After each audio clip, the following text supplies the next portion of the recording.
Hello বন্ধুরা, বিন্দুস কিচেনে আপনাদের সবাইকে স্বাগত। আজকে আমি শাক ভাজার রেসিপি নিয়ে হাজির। এই শাক কিন্তু আমরা খুব শুভ মানি। কোনো ভোগে বা কোনো শুভ কাজে যে আমরা ভাত খাওয়ার একটা আমাদের রিচুয়ালস হয়, তার মধ্যে কিন্তু শাক কিন্তু অনিবার্য। তাহলে চলুন দেরি না করে আমার এই রেসিপিটা শুরু করছি। আমি হাফ কিলো লাল শাক নিয়েছি। সেটাকে এখন আমি খুব ভালো করে আগে বেছে নেব, তারপরে 3-4 বার ভালো করে ধুয়ে নেব, না হলে কিন্তু বালি থেকে যায়। তারপরে এগুলোকে কেটে নেব। আমি কড়াই বসিয়ে দিয়েছি, ওর মধ্যে দিয়ে দিলাম আমি প্রায় 1.5 চামচের মতো তেল। তেলটা একটু আগে আমি ভালো করে গরম করে নেব। তো দেখুন তেলটা তো গরম হয়ে গেছে। এরপরে এর মধ্যে এখন আমি দিয়ে দিচ্ছি ফোড়ন। তো একবার আপনাদেরকে ফোড়নগুলো দেখিয়ে নিয়েছি একটা শুকনো লঙ্কা, 2টো কাঁচা লঙ্কা, ফোড়ন 5 ফোড়ন, আর নিয়েছি কিছু গোটা রসুন। এটাকে আমি হাত দিয়েই থেতো করে নিয়েছি। দেখুন এরকমভাবে শাকের মধ্যে কিন্তু রসুনের গন্ধটা খুব ভালো হয়। তো এখন আমি রসুনটাকে আগে তেলের মধ্যে একটু ভেজে নিচ্ছি। রসুনটা যতক্ষণ ভাজা হচ্ছে আপনাদেরকে আমি দেখিয়ে দিই আজ আমি শাক কী দিয়ে বানাচ্ছি। আমি গোটা সিদ্ধ ছোলা দিয়ে আজ শাক রান্নাটা করব। আপনারা যদি এরকম না বানিয়েছেন তো অবশ্যই একবার বানিয়ে দেখবেন। শাক তো আমরা সকলেই বানাই, কিন্তু এক এক জায়গাকার রান্না, এক একজন মানুষের রান্না একটু তো আলাদা হয়ই। তাই শেখার তো শেষ নেই, নানা রকম করে শিখতেও ভালো লাগে আর খেতেও ভালো লাগে। দেখুন কথা বলতে বলতে রসুন ভাজা হয়ে গেছে, দিয়ে দিলাম ফোড়ন, লঙ্কা সমস্তগুলো। খুব সুন্দর রসুন ভাজার একটা গন্ধ বেরিয়েছে। খুব ভালো করে ভাজা তো হয়ে গেল রসুনটা। এবারে এর মধ্যে দিয়ে দিচ্ছি আমি ধুয়ে বেছে রাখা শাকগুলো।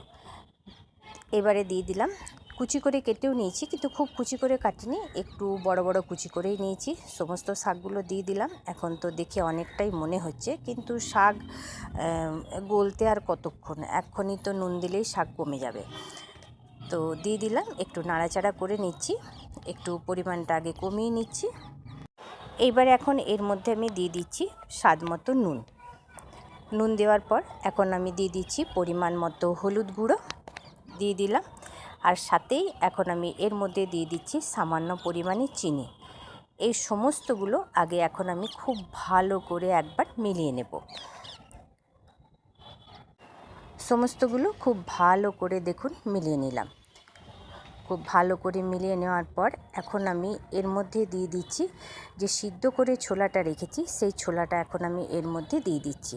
শাকের সাথে আবারও ছোলাটা সিদ্ধ হবে, কেন ছোলাটা সিদ্ধ হলে কোনো ক্ষতি নেই, খেতেও কিন্তু খুব ভালো হবে। তো খুব ভালো করে ছোলার সাথে আবারও শাকটাকে এখন আমি মিলিয়ে নিচ্ছি। দেখুন কতটা নুন দেওয়ার পর জল বেরিয়েছে।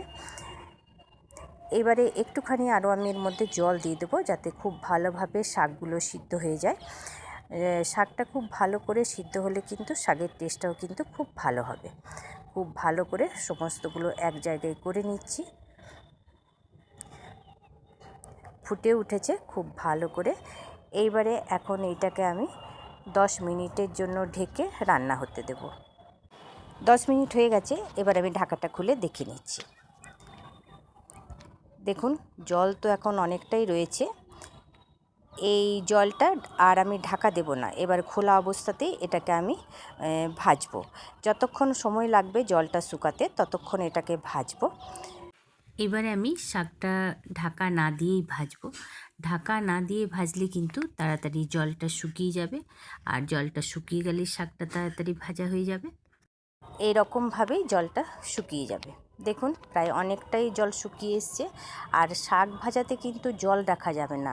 শাকে যদি জল থাকে তাহলে খেতেও ভালো হয় না, একটা ছ্যাপছ্যাপানি ভাব হয়। একদম শুকনো শুকনো ঘন্টর মতো রান্না হবে। দেখুন কথা বলতে বলতে জল শুকিয়ে গেছে, এবার এটাকে নামিয়ে নেব। দেখুন ছোলা দিয়ে শাক ভাজা আমার রেডি হয়ে গেছে। কতটা দেখতে সুন্দর লাগছে, খেতে কিন্তু ততটাই সুন্দর হবে।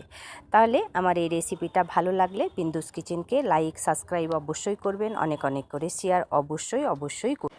বাঙালির শুভ কাজের ভাত খাওয়ার যে অনুষ্ঠানে থালি সাজানো হয়, সেই সবই থালি যেসব সবজি রান্না হয় তারই ভিডিও আপনাদের কাছে এক একদিন করে আমি শেয়ার করব। তো শাক দিয়েই শুরু করলাম। এবার আমি গরম ভাতের সাথে পরিবেশন করে নিচ্ছি। তো এটা আজকে আমি লাঞ্চে বানিয়েছি। আর শুধু শাক না, এর সাথে খাওয়ার জন্য অনেক কিছুই বানিয়েছি। দেখুন ধনেপাতার চাটনি বানিয়েছি, বাঁধাকপি মটরশুঁটি দিয়ে বানিয়েছি, মুসুর ডাল বানিয়েছি চিকেন কষা, আলু দিয়ে বরবটি ভাজা। তাহলে বন্ধুরা, এবারে শাক মেখে আমি মুখে পুরি আর আপনাদের কমেন্টের অপেক্ষা করি। আর এই রকম নানান পদ নিয়ে আপনাদের কাছে আবার আমি হাজির হব। ভালো থাকবেন, সুস্থ থাকবেন, আবার দেখা হবে।